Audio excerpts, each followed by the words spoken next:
Good morning, good morning, good morning. Hope you're all having a fantastic day. I got another white paper review for you here, and this one kind of I think is way under the radar. This is something I wasn't aware of until someone just recently brought it to my attention, and it is sneaky good.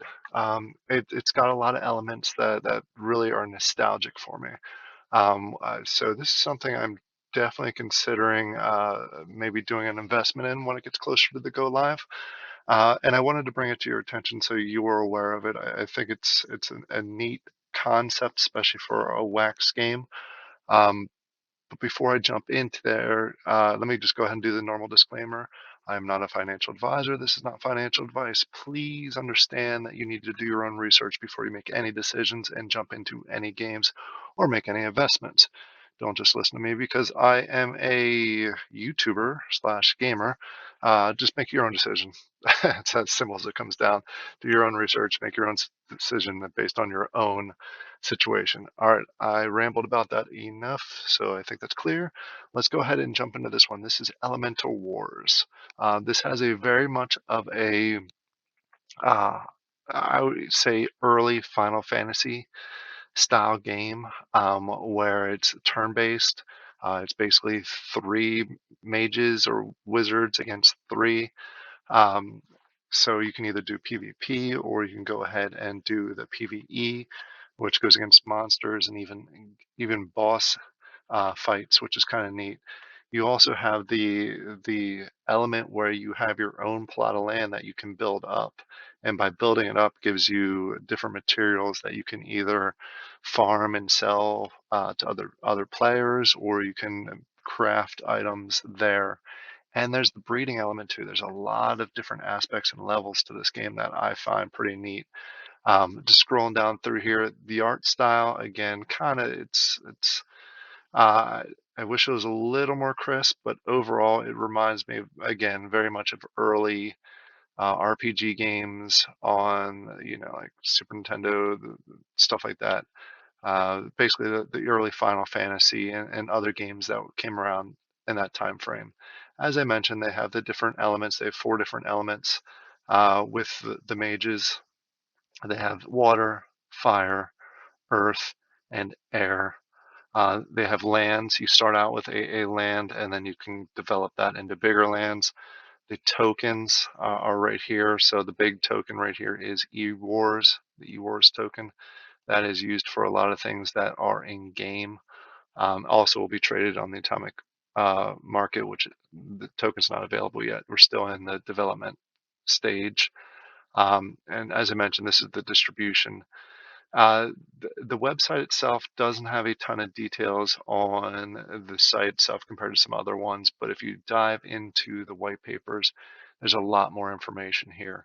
I'm going to jump right to the actual gameplay mechanics, and I'm hoping to down the road once this game is live and gets into beta, go ahead and do a gameplay review for you. As I mentioned, they're shooting for the Final Fantasy Heroes of Might and Magic, which are two games that I used to play a lot when I was younger. Loved the style, really liked it. So as soon as I saw this first section, I was like, wait, I might be interested in this one. So I started reading more into it. As I mentioned, there's the four elements, and there's also four different types of spells. Again, going into the RPG style of game, you have attack spells, you have buff spells, debuff spells, and area spells, which is basically crowd control spells. And each mage will have the four different abilities, and it sounds like each one's going to have a different combination. The mages themselves, this just kind of gives you an idea of what they are. As I mentioned, they have four different abilities. They also have things such as HP, mana, which is MP, speed, innate buffs, things like that. So they all have their own characteristics. In order to be able to play the game, you need to have at least three of them. You need three different mages in order to do either the PvP or the PvE fight. As far as the equipment goes, and these are some of the things that are currently available if you go to the secondary market. There are wands and staffs and packs available specifically for the wands. The wands have a whole bunch of different elements to them. I think they said there's a total of 40 different staffs. Yeah, there it is. 40 different staffs in game, all providing unique different buffs, including passive buffs. They did show a few examples here, like the rare staff of sunflowers gives you healing random allies. You have the fog, which basically is a masking type of dodging, helps with the dodge your enemy spells, and so forth. You have the recharge. They just show you some artwork and examples. If you go over to the secondary market, you can see them all. There's quite a few available right now. Good price ranges, good early price ranges. I think the lowest, the rare ones, are in the 30 to 40 wax range, and obviously once you get up into higher rarities, much more expensive. Again, this is just the wand and staff. It's not needed for the game. It's an extra bonus type of item. The things that you really need for the game is three mages, which are not available yet. And since I'm on the time frame of that, let me just quick talk about this is the roadmap itself. They just did the pre-sale for the staffs, which I was mentioning. Next up is land sales. They did mention in the white papers, which I'll get to here in a second, that everybody starts off with basically a base land. And you're able to build up on those, but it sounds like they're also going to have a sale where you can already start off in a better land that's more fertile, more bonuses, more space.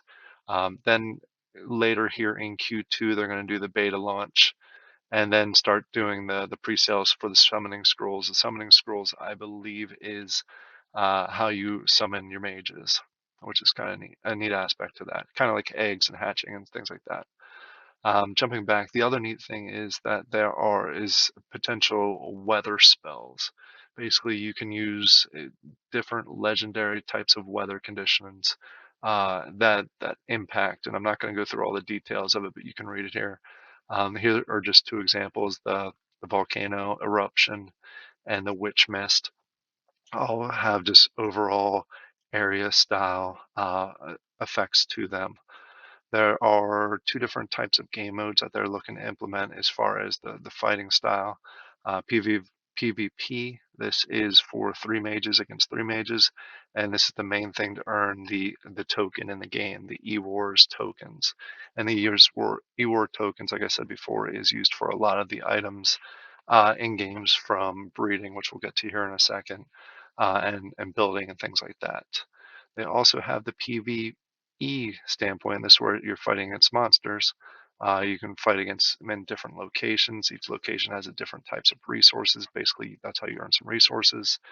And then you can also, I saw that they have, and I don't think it's listed here, it's down here, the boss fights, which we'll get to here in a second. Actually, we'll jump to that right now. There are boss fights in the game, and the boss fights also give you the E-Wars token, which helps out quite a bit. Jumping back as far as the playing style, basically you have a 4x4 slot or grid where you will put your mages to start off with, and then you use that and moving and your turn-based style of game to go ahead and fight your opponents. So it's not a you're running around. It's not a slashers type of game. It's a turn-based style game, which is neat because I think it fits well on the Wax blockchain. Lands, as I mentioned before, you start off at each, I said right here, each count starts with a savanna climate one, which is this one right here. It's moderately fertile. And then you basically, you can level up by getting to more fertile lands, which farming is a big deal with this.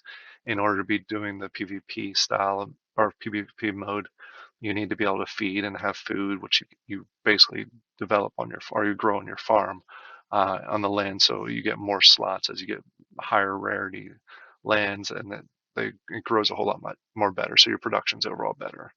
In addition to farms, as I mentioned, they have other buildings and structures that you'll put on that. You have the houses, which is used for breeding. You have the forge, create different wands, so you can not just get the wands off of the secondary market. You'll also be able to craft them in game. Also, you have sawmills, quarries, smelters, and things like that. Just different elements of the game. That's another neat thing, because a lot of these three versus three fighting style games, Monster Fight jumps out to me as one of many examples. You can do the breeding, you can do the hatching, and you can do the fighting, but it doesn't have this other element that this you own this land and you can develop on this land, which is a neat thing that I like in addition. to just the overall fighting style of the game. Optimizing land, I'm not going to jump too far into that. I wanted to get to the breeding. Each year mages can breed 4 times, and the cost for breeding is 250 E-Wars. And just a reminder, to get E-Wars, you can get it on the Alcor market, or you will be able to get it on the Alcor market. Can't get it yet. Or doing PvP fights or boss fights. Um, so it's the I like the breeding. It does mention here that every time you breed for a mage, that price does get increased. So I like having that breeding in the game right away. They also have guilds. Won't dive too far into that, and I already mentioned the boss fight themselves. The tokens, the distribution is similar to most games. Basically, the developers are going to get 20%, player rewards 50, which is good. That seems to be pretty standard throughout uh, most games that are in there. And again, the roadmap itself, I just want to cover this one more time before I get to my recap. Um, we have the land sale that's going to be coming up here soon. They did not announce the date yet. At least I haven't seen the announce. The beta version of the game will launch this quarter. At least that's the target right now. And then they're looking to launch the full version in Q3 or Q4, depending on how all the testing goes. I'm assuming most of it being Q3 as long as everything goes the way they expect it to. So my overall thoughts of the game, it seems very interesting. As I mentioned, it's sneaky good considering all the features that they're planning to have in there. Now, if they do it, that's one thing. But it sounds like they're pretty on track to go ahead and do that. And there's a lot of different elements. Again, it goes back to hitting the nostalgia Final Fantasy style games that a lot of us loved growing up. So I think it's going to be neat overall. It's definitely worth checking out if you like the RPG style games. So take a look at this.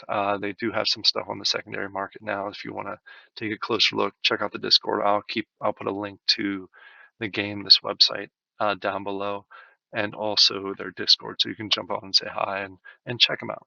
All right. I hope you all have a fantastic day, and I will talk to you all later. Bye.